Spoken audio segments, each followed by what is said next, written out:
অবশেষে ভাই আর বউ বোনের বাড়িতে আসলো। তো দিন শেষে তো তারা মিলেই গেল। তো কি দরকার ছিল মাঝখান দিয়ে এত কিছু করার? কি দরকার ছিল সোশ্যাল মিডিয়ায় পার্সোনাল বিষয় শেয়ার করা? আমি আমার ব্যক্তিগত মতামত আপনাদের দেই। আপনারা যারাই ফ্যামিলি ইস্যু নিয়ে মানে সোশ্যাল মিডিয়া ছাড়বেন, ১০০ বার মানে ভাববেন বিষয়টা, যে আসলে ভিডিওগুলো থাকবে, আমাদের সম্পর্ক একটা সময় ভালো হবে, তারপর কি হবে? এগুলা কিন্তু খারাপ দিক। আজকে ভিডিওতে থাকছে সোনিয়া আক্তার রিমার বিষয় নিয়ে। তার আগে আমি আপনাদের সাথে শেয়ার করি, এটা আমার সেলাই মেশিনের মানে অনেক ডিস্টার্ব ছিল। এটা পুরাতন মেশিন আমি ঠিক করছি।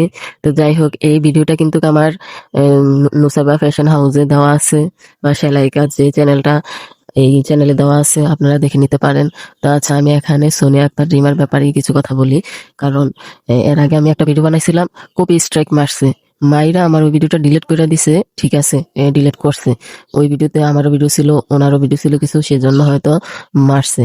তার পরবর্তীতে আমি একটা ভিডিও ছাড়ছি, ওইটাতে একটাও ওনার ভিডিও ক্লিপ বা ছবি লাগাই নাই। মানে আমি আমার নিজের ব্যক্তিগত ভিডিও দিয়ে আমি আমার ভয়েস দিছি। তো এখনো এই ভিডিওটা আমার, আমি মেশিন ঠিক করছি আর ভয়েসটা আমি নিজে দিচ্ছি। তো কপি স্ট্রাইক মারবে কিভাবে? এই যে কপিরাইট স্ট্রাইকটা মারলো, আমার এত বড় একটা চ্যানেলের ক্ষতি করলো।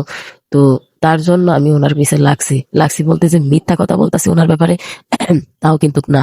আমি যা বলছি সব। এই দুনিয়াতে সত্যের মানে যারা সত্য কথা বলবে তাদের পেছনে শত্রুও বেশি। তো যাই হোক, ওনার ভাইয়ের বউ পার্সোনাল মানে ফ্যামিলি ইস্যু নিয়ে যে সোশ্যাল মিডিয়া বলছে, কিন্তু তার ভাইয়ের বউ কিন্তু কোনো প্রতিবাদ করে নাই। বা ঝগড়াটা মাইয়া হইলে, বউ হইলে, মিথিলা যদি ঝগড়াটা হইতো, তা হলো সে কিন্তু ভাইরাল, সোনিয়া আক্তার রিমার দ্বারা কিন্তু সেও ভাইরাল। বিয়ের সময়ই সোনিয়া আক্তার রিমার আইডিটা কিন্তু ভাইরাল হয়, তার ভাইয়ের বিয়েতে আর কি। তো সে কিন্তু চাইলে সেও একটা ভিডিও বানাইতে পারতো, যে তার ননাস, তার শাশুড়ি তার সাথে কেমন ব্যবহার করে। যে ননাস সোশ্যাল মিডিয়ায় এসে ভাইকে এত তুচ্ছ তাচ্ছিল্য করতে পারে, সে বাস্তবে কি না করতে পারে, সে বাস্তবে হয়তো আরো ডেঞ্জারাস। তো যাই হোক, মানে তারা কিন্তু লাগছে, ভালো হয়েছে সবকিছু, কিন্তু দিন শেষে ওই যে সোশ্যাল মিডিয়ায় যে তাদের ভিউয়ার্স বা দর্শকরা কিন্তু হাসাহাসি করছে এইসব বিষয় নিয়ে। অনেক কমেন্ট আমি দেখছি, কিছু কমেন্টে মিথিলাকে খারাপ বলে, কিছু কমেন্টে সোনিয়া আক্তার রিমাকে মাতুরি বলে। তো যাই হোক, মাতাব্বরি হোক আর যে মানে যেটাই হোক, বড় ছেলেরা ফ্যামিলিতে স্যাক্রিফাইস করে। তাই বলে যে বিয়ের পর মেয়েরা ভাইয়ের ফ্যামিলিতে বা ভাইয়ের বউয়ের উপর মাতাব্বরি খবরদারি দেখাবে, তা কিন্তু না। সোনিয়া আক্তার রিমা কিন্তু ডেঞ্জারাস মহিলা, মাতাব্বরি দেখাবে। কিন্তু তার ফ্যামিলিতে তার ননদরা কি মাতাব্বরি দেখায়? প্রশ্ন একটাই, দেখায় না। কারণ সে তো মাতাব্বর, স্বামীর বাড়িতে মাতাব্বর, এই শ্বশুর বাড়িতে যেমন মাতাব্বরি করে, ভাইয়ের বাড়িতে তো তেমন মাতাব্বরি করে। এত মাতাব্বরির মাধ্যমে ওনার উপর আবার কে খবরদারি মাতাব্বরি করবে, আপনারাই বলেন। তো আমি যা দেখি, সুজন মিথিলা ঠিক আছে, হয়তোবা তারা সারা জীবনের জন্য তো আর মা বাবাকে ছেড়ে যায় নাই, বোঝে, মানে সারা জীবনের জন্য যদি মা বাবাকে ছেড়ে যাইতো তাহলে এক কথা। তো ছেড়ে যেহেতু যায় নাই, হয়তো সফর করতে গেছে, না হয় কিছুদিনের জন্য গেছে আর কি। এই 17 দিনে সোনিয়া মাতুরি 17 দিনে মনে হয় 100টা ভিডিও বানাইছে, ভাইয়ের বউয়ের বিরুদ্ধে মানে সমালোচনা করছে। ভাই এমন, ভাইয়ের বউ এমন, তার মা বাপ ফেরেস্তা, সে ফেরেস্তা, মানে এগুলা বোঝানোর জন্য 100টা মানে 100-র উপরে হবে ভিডিও বানাইছে, রিলস বানাইছে। ফেসবুক, ইউটিউব ঘাটলে সে মানে ঢুকায় যায় না এই মহিলার জন্য। তো এই মাতুরি কি করছে? মাতুরি কোনো মান সম্মান বুঝে?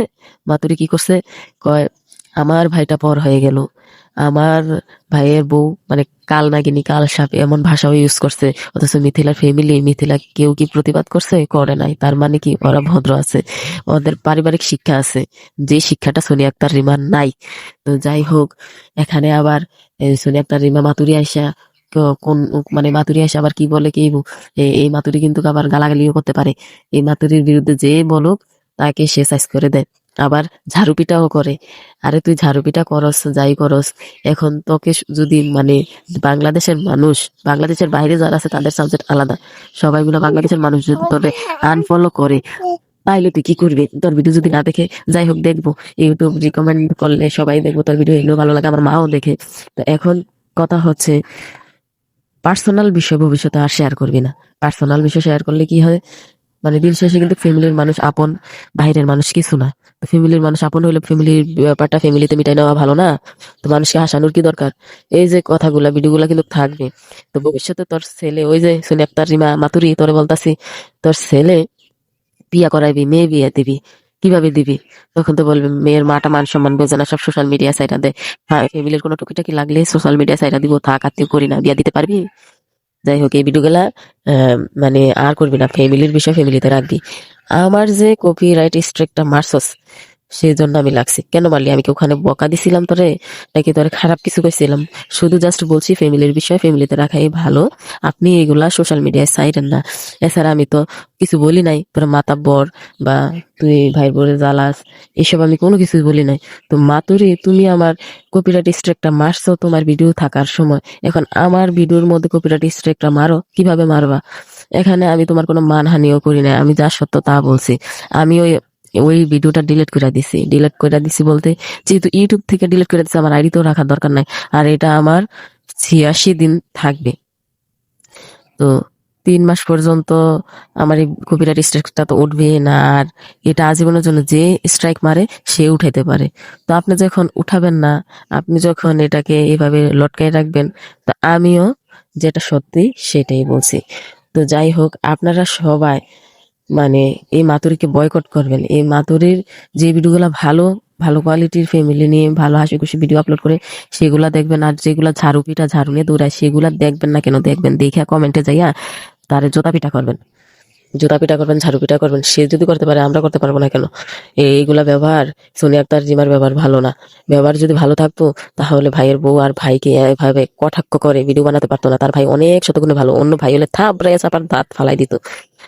মাতুরি কোথাকার। অনেকে বলবেন যে আপনি নাক গলানোর কি, আপনার আমার কাম হলো আমি ভিডিও বানাই, কিন্তু আমি এই ব্যাপারে কথা বলার কোনো ইন্টারেস্টই নাই। আমার ইউটিউব চ্যানেল আছে, আমি ওইখানে ভিডিও আপলোড করি। আর এই চ্যানেলটা আমি খুলছিলাম যে আমার প্রিয় কন্টেন্ট ক্রিয়েটর যারা আছে তাদেরকে নিয়ে রিয়েকশন ভিডিও বানাবো। তো ওনার যে কপিরাইট স্ট্রাইকটার কারণে আমার নতুন চ্যানেলটা ক্ষতি হইলো, এই জন্য আমি কিছু কিছু ব্যাপারে আপনাদের মাঝে শেয়ার করলাম যে ওনার ব্যাপারে কেয়ারফুল।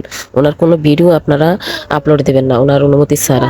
না হলে কি করে জানেন? মাতুরিয়ে গিয়ে একটা কপিরাইট স্ট্রাইক মাইরা আপনার চ্যানেলটাকে একেবারে লাতা বাতা করে দিব, মানে লড়বড়ে করে দিব। তো এত কষ্ট করে একটা চ্যানেল দাঁড় করাইবেন, তারপরে এই মাতুরি আইসা কপিরাইট স্ট্রাইক মাইরা আপনার চ্যানেলটারে শেষ করে দিব? আমি চাই না এটা।